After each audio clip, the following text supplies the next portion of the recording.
Hello students. Previous classes में हम लोगों ने डिस्कस किया था सेटिंग आउट ऑफ कर्व, जिसमें हम लोगों ने हॉरिजॉन्टल कर्व की सेटिंग आउट कैसे की जाती है उसे डिस्कस कर लिया था बाय लीनियर मेथड और एंगुलर मेथड। अब हम लोग डिस्कस करने जा रहे हैं वर्टिकल कर्व को। यहाँ पर हम लोग वर्टिकल कर्व के बारे में सारी डिटेल में एनालिसिस करेंगे और वर्टिकल कर्व कितने टाइप के होते हैं और इन्हें कैसे सेट आउट किया जाता है उसे डिटेल में डिस्कस करेंगे। सबसे पहले डिस्कस कर लेते हैं कि वर्टिकल कर्व होते क्या है। नाउ नाम ही इसे डिफाइन कर रहा है। जैसे हॉरिजॉन्टल कर्व को हम लोगों ने डिस्कस किया था, एक ऐसा कर्व जो दो स्ट्रेट लाइंस को ज्वाइन कर रहा हो हॉरिजॉन्टल प्लेन में, उसे हम लोगों ने हॉरिजॉन्टल कर्व कहा था।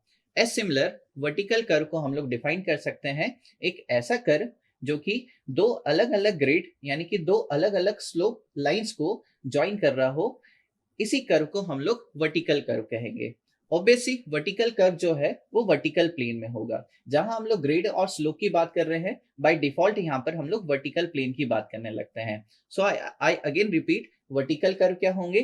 कुछ ऐसे कर्व जो कि दो अलग अलग ग्रेड यानी कि दो अलग अलग स्लोप लाइंस को ज्वाइन कर रहे हो, ऐसे कर्व को हम लोग वर्टिकल कर्व कहते हैं। वर्टिकल कर्व बेसिकली हम लोग यूज करते हैं फॉर दी हाईवे और रेलवे पर्पस।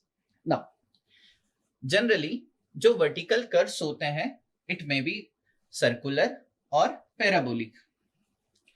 सो वर्टिकल कर्व्स सर्कुलर भी हो सकते हैं, it may be circular, it may be circular or parabolic. Now so vertical curves circular भी हो सकते हैं और पैराबोलिक भी हो सकते हैं। नाउ अगर मैं सर्कुलर कर्व आपको दिखाने की कोशिश करूं, सो ये सर्कुलर कर्व कुछ ऐसे दिखाई देंगे ना। मैं फ्री हैंड से बना रहा हूं, उतना परफेक्शन नहीं आएगा, बट अंडरस्टैंडिंग के लिए सर्कुलर कर्व। सो ये हो गया सर्कुलर वर्टिकल कर्व। नाउ अगर मैं पैराबोलिक कर्व फ्री हैंड से अगर ट्राई करूं बनाने के लिए, सो ये कुछ ऐसे निकल के आ जाएगा। ये parabolic curve, parabolic curve. So ये हो गया parabolic curve. Now so circular curve और पैराबोलिक कर्व, थोड़ा बहुत यहाँ पर इसके शेप में आपको डिफरेंस दिखाई दे रहा होगा। डिस्कस करते हैं। जनरली जो वर्टिकल कर्व होते हैं उसमें हम लोग पैराबोलिक वर्टिकल कर्व को प्रिफर करते हैं ओवर दी सर्कुलर कर्व। क्यों? क्योंकि यहाँ पर पैराबोलिक कर्व की कुछ प्रॉपर्टीज निकल के आ जाती है ओवर दी सर्कुलर कर्व, जो यहाँ पर ज्यादा एडवांटेज हमें देता है, इसलिए हम लोग पैराबोलिक कर्व को यूज करने लगते हैं ना। पैराबोलिक कर्व बेसिकली देखें तो फील्ड पर इसे लेआउट करना आसान होता है। सो ये सिंपलियर होता है फील्ड पर लेआउट करना, और इसका कंप्यूटेशन वर्क भी आसान निकल के आता है, इसीलिए हम लोग पैराबोलिक कर्व को प्रेफर करते हैं ओवर दी सर्कुलर कर्व। वहीं अगर बात करें जो पैराबोलिक कर्व है, इसमें rate of change of gradient constant निकल के आता है थ्रू आउट दी कर्व ना, जो कि राइडिंग एक्सपीरियंस को काफी बेटर बनाता है। इसीलिए पैराबोलिक कर्व को हम लोग प्रेफर करते हैं over the circular curve. Now जो पैराबोलिक कर्व होता है, ये टॉप पर फ्लेटर होता है। क्योंकि ये टॉप पर फ्लेटर होता है, यहाँ पर हमें ज्यादा साइड डिस्टेंस मिल जाती है, यानी कि लॉन्गर साइड डिस्टेंस मिल जाती है, जो कि एक्सीडेंट के चांसेस को रिड्यूस कर देता है। सो ये कुछ प्रॉपर्टीज निकल के आ जाती है पैराबोलिक कर्व की ओवर दी सर्कुलर कर्व, इसलिए हम लोग पैराबोलिक कर्व को प्रेफर करते हैं ओवर दी सर्कुलर कर्व। अभी मैंने यहाँ पर डिस्कस किया कि जो पैराबोलिक कर्व की जो सेकंड प्रॉपर्टी मैंने डिस्कस की थी कि यहाँ पर रेट ऑफ चेंज ऑफ जो ग्रेडियंट है वो कांस्टेंट निकल के आता है थ्रू आउट द कर्व। इसको हम लोग इसकी इक्वेशन से भी डिस्कस कर लेते हैं ना। अगर मैं पैराबोलिक कर्व की जनरल इक्वेशन में लिखूं, सो ये निकल के आती है the general equation of parabolic curve, parabolic curve ना। सो हम लोग डिस्कस करने जा रहे हैं कि कैसे rate of change of gradient parabolic curve के लिए कांस्टेंट निकल के आ जाता है। इसको इसकी इक्वेशन से डिस्कस कर लेते हैं। For the vertical axis, for the vertical axis. Now, so parabolic curve की इक्वेशन हम लोग पढ़ रखे हैं, y is equal to ax square plus का bx प्लस का c. So ये पैराबोलिक कर्व की वर्टिकल एक्सिस के लिए क्या हो गई, इसकी इक्वेशन हो गई, जनरल इक्वेशन. नाउ इस इक्वेशन को नाम देते हैं, late us suppose equation number 1. इस इक्वेशन को x के रिस्पेक्ट में डिफरेंशिएट करते हैं. सो जब हम लोगों ने इसको x के रिस्पेक्ट में डिफरेंशिएट किया, यानी dy बाई dx क्या निकल के आ जाएगा, ये हो जाएगा 2ax प्लस का b. Now dy by dx यानी कि ये ग्रेड को रिप्रेजेंट कर रहा है. इक्वेशन नंबर 2, यानी कि इस कर्व पर, इस पैराबोलिक कर्व पर किसी भी पॉइंट पर जो स्लोप होगी वो इस इक्वेशन के बराबर होगी, यानी 2ax प्लस का b. नाउ अगर इक्वेशन नंबर 1 में अगर मैं देखूं, सो इन इक्वेशन नंबर 1 देखिए, अगर इक्वेशन नंबर 1 में let us suppose x is equal to 0 हो, अगर x हमारा 0 हो, इस केस में देखिए जो y है वो किसके बराबर निकल के आ जाएगा, ये वाली जो टर्म है 0 हो जाएगी, ये वाली टर्म भी 0 हो जाएगी. So y is equal to c निकल के आ जाएगा. क्लियर है? नाउ इक्वेशन नंबर 2 को अगर हम लोग देखें, सो इन इक्वेशन नंबर 2 में देखिए, अगर मैं x की वैल्यू को 0 कर दूं, सो आप देखेंगे यहाँ पर जो dy बाई dx है, यानी कि इस कर्व पर किसी भी पॉइंट पर जो स्लोप है, ये वाला टर्म 0 हो जाएगा, ये निकल के आ जाएगा b के बराबर, यानी कि जो स्लोप है वो b के बराबर आ जा रही है. दैट मीन्स ये जो b पॉइंट है, लेट अस सपोज मैं इसको g से रिप्रेजेंट करने लगता हूँ. सो b और g एक ही बात है, मैं b की टर्म को g से रिप्रेजेंट करने लग रहा हूँ. g यहाँ पर एक्सप्लेन कर रहा है ग्रेडियंट को, यानी कि जो dy बाई dx है, जिसको मैं स्लोप कह रहा हूँ, स्लोप को ही हम लोग ग्रेडियंट कह सकते हैं, और इस ग्रेडियंट को मैं g की टर्म से रिप्रेजेंट करने लग रहा हूँ. यानी कि मैं यहाँ पर कह सकता हूँ कि जो dy बाई dx जो निकल के आ जा रहा है हम लोगों का, यानी कि जो g निकल के आ जा रहा है वो इस इक्वेशन के बराबर हो जाएगा इस पैराबोलिक कर्व के किसी भी पॉइंट पर. नाउ क्या करते हैं, हम लोग बात कर रहे थे rate of change of gradient की. सो मुझे क्या करना पड़ेगा, इक्वेशन नंबर 2 को अगेन डिफरेंशिएट करना पड़ेगा विद रिस्पेक्ट टू x, ताकि मैं rate of change of gradient की डिस्कशन कर पाऊं. So rate of change of gradient क्या करते हैं, dy बाई dx, यानी इक्वेशन नंबर 2 को हम लोग डिफरेंशिएट करते हैं अगेन x के रिस्पेक्ट में. ये इक्वेशन हो जाएगा d square y by dx square is equal to, देखिए क्या हो जाएगा, ये हो जाएगा 2a. ना ये टर्म तो 0 हो जाएगा ना. सो यहाँ पर जो d square y by dx square निकल के आ जा रहा है, देखिए ये वैल्यू किसके बराबर आ गई, 2a के बराबर, यानी कि कांस्टेंट वैल्यू हो गई. ना जो dy by d square y by dx square है, यही हमारा जो है ये rate of change of gradient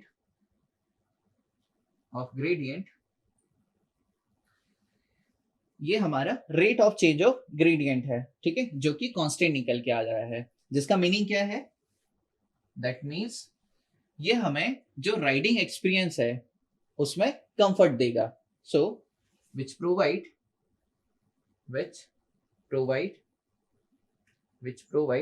better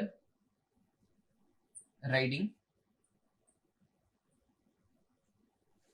experience. जैसे मैंने डिस्कस किया था कि जो पैराबोलिक कर्व है, इसका जो rate of change of gradient होगा वो कांस्टेंट निकल के आ जाएगा throughout the curve. That means हमें जो राइडिंग एक्सपीरियंस है वो बेटर मिल जाएगा पैराबोलिक कर्व में as compare to the circular curve. Now अब हम लोग डिस्कस कर लेते हैं, जैसे अभी हम लोगों ने डिस्कस किया था कि इस पैराबोलिक कर्व पर किसी भी पॉइंट पर जो ग्रेडियंट होगा वो इस इक्वेशन के बराबर होगा. ये हम लोगों ने डिस्कस किया ना. और यहाँ पे जो भी पैरामीटर हम लोगों ने डिस्कस किए हैं इस पैराबोलिक कर्व के लिए, इसे एक ग्राफ से अब हम लोग समझ लेते हैं. अब हम लोग ये जो इक्वेशन है पैराबोलिक कर्व की, इसे प्लॉट कर लेते हैं. सो यहां मैं बनाने जा रहा हूं इस कर्व के लिए वर्टिकल एक्सिस और यहां हम लोग ड्रॉ कर लेते हैं horizontal axis for the curve. So ये हो गया कर्व की एक्स एक्सिस और ये हो गया कर्व की वाई एक्सिस। सो यहां पर हम लोगों ने डिस्कस किया था इक्वेशन नंबर 1 के लिए, जो कि हमारी जनरल इक्वेशन है पैराबोलिक कर्व की वर्टिकल एक्सिस के लिए। इस केस में जब x हमारा 0 होगा, x जब 0 होगा यानी कि हम लोग कहां बात कर रहे हैं, वर्टिकल एक्सिस पर बात कर रहे हैं।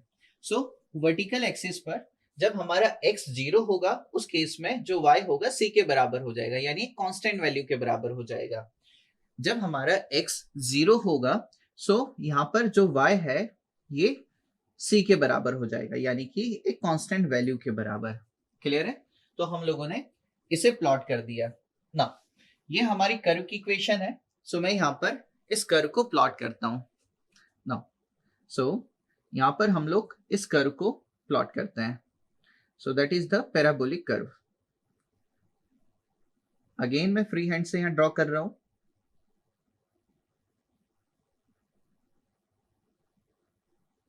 सो ये है हमारा पैराबोलिक कर्व, जिसकी equation y is equal to ax square plus bx plus का c है ना। हम लोगों ने इस इक्वेशन को जब डिफरेंशिएट किया था, dy बाई dx डिस्कस किया था। ये जो dy बाई dx है, ये क्या है? ये हमारे कर्व की स्लोप है, और इसी स्लोप को हम लोग क्या कह रहे हैं? ग्रेडियंट। इसी स्लोप को हम लोग ग्रेडियंट कह रहे हैं, यानी स्लोप या ग्रेडियंट कह लीजिए, one of the same thing ना। यहाँ पर हम लोग देखेंगे यहाँ, जब मैंने x की वैल्यू को 0 किया था इक्वेशन सेकंड में, सो dy बाई dx जो है वो हमारे ग्रेडियंट के बराबर निकल के आया था ना।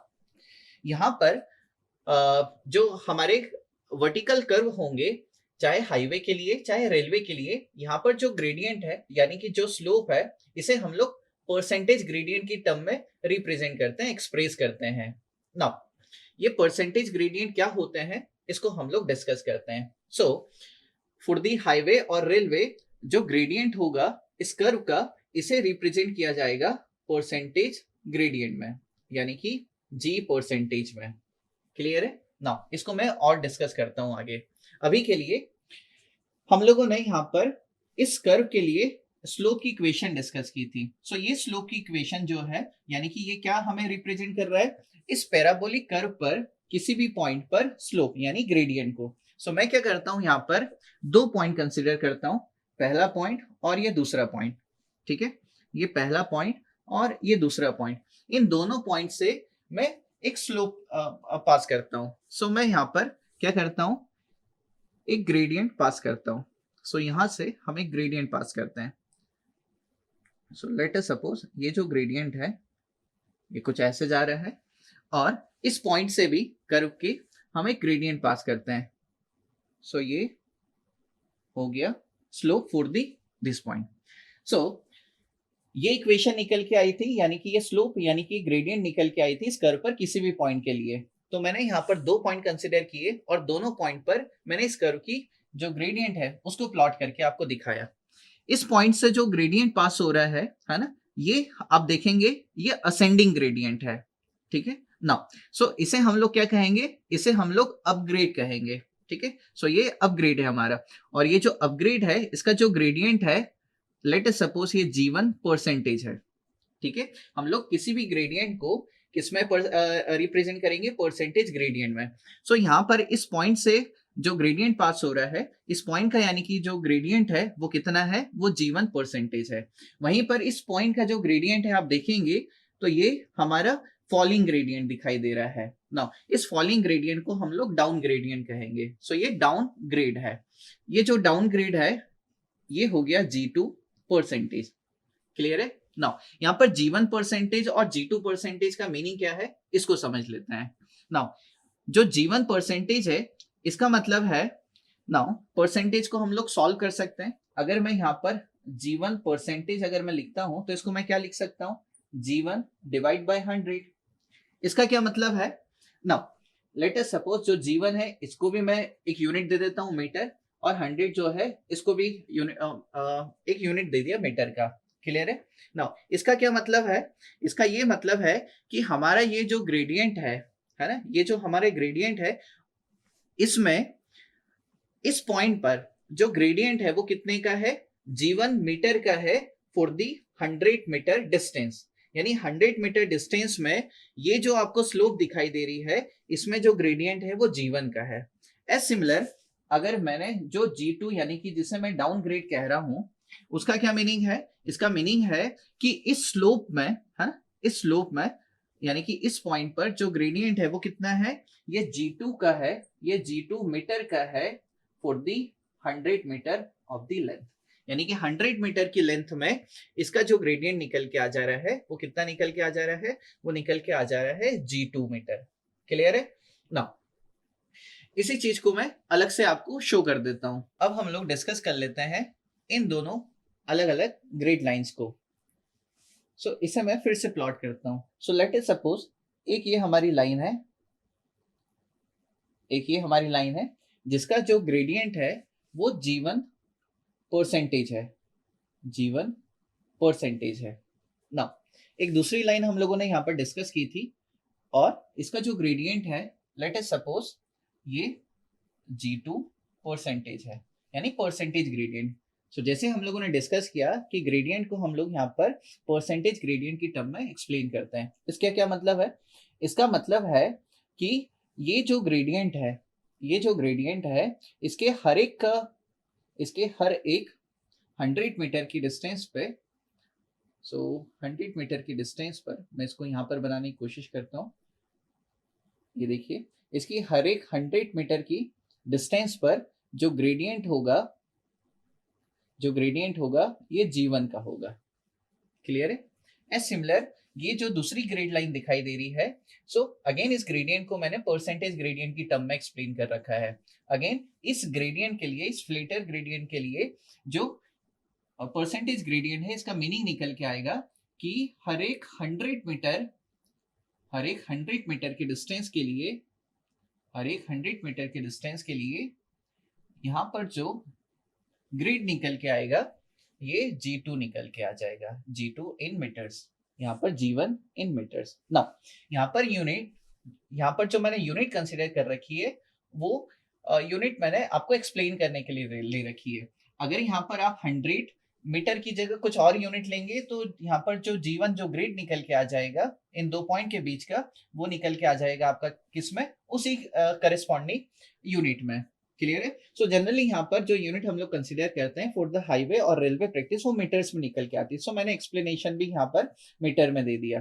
ठीक है। तो 100 मीटर की डिस्टेंस के लिए इन दो पॉइंट का, इन दो पॉइंट का इस लाइन पर जिसका स्लोप g1 परसेंटेज है, जो ग्रेड डिफरेंस निकल के आ जा रहा है वो इतना निकल के आ जा रहा है जो कि g1 है। इस बात को आप ध्यान रखिएगा, जब आगे हम लोग लेंथ ऑफ कर्व डिस्कस करेंगे तो वहां पर और आगे न्यूमेरिकल्स भी आएंगे, वहां पर इस ग्रेड डिफरेंस का काफी इंपॉर्टेंट रोल निकल के आएगा। क्लियर है। सो ये जो हमारा एक लाइन था जिसका ग्रेडियंट जो था g1 परसेंटेज था, इसका मीनिंग ये होता है कि हर एक 100 मीटर की डिस्टेंस पर जो ग्रेड डिफरेंस होगा इन दो पॉइंट का वो g1 होगा। एज सिमिलर यहाँ पर g2 परसेंटेज की हम लोगों ने बात की ना। सो आई अगेन रिपीट कि जो ग्रेडियंट होगा उसको परसेंटेज ग्रेडियंट की टर्म में हम लोग यहाँ पर एक्सप्लेन करते हैं, रिप्रेजेंट करते हैं ना। अगर हमें कोई कहता है कि एक कोई स्लोप है ना, या एक कोई सरफेस है, उसका जो ग्रेडियंट है वो 1/4 है, इसका क्या मीनिंग है, इसका मीनिंग है ये 1/4 की बात कर रहा है ना, 1/4 की बात कर रहा है, 1/4। यानी कि इसका मीनिंग ये होगा कि यहाँ पर जो परसेंटेज ग्रेडियंट होगा वो 25% होगा। क्लियर है। 25% यानी कि 25 डिवाइड बाय 100। अगर मैं दोनों को यूनिट दे दूं कितना, मीटर्स, यानी कि हर एक 100 मीटर पर, हर एक 100 मीटर पर जो दो पॉइंट निकल के आ जाएंगे इस पर्टिकुलर ग्रेड पर, उसका जो वर्टिकल डिफरेंस होगा वो कितना निकल के आ जाएगा, 25 मीटर। क्लियर है। चलिए, तो यहाँ पर हम लोगों ने डिस्कस कर लिया अबाउट द वर्टिकल कर्व। ठीक है। सो यहाँ पर हम लोगों ने इंट्रोडक्शन पार्ट वर्टिकल कर्व का डिस्कस कर लिया है। आगे नेक्स्ट लेक्चर्स में अब हम लोग डिस्कस करने चले जाएंगे जो वर्टिकल कर्व है, इसके रिगार्डिंग कुछ और पैरामीटर और टॉपिक्स को। Thank you.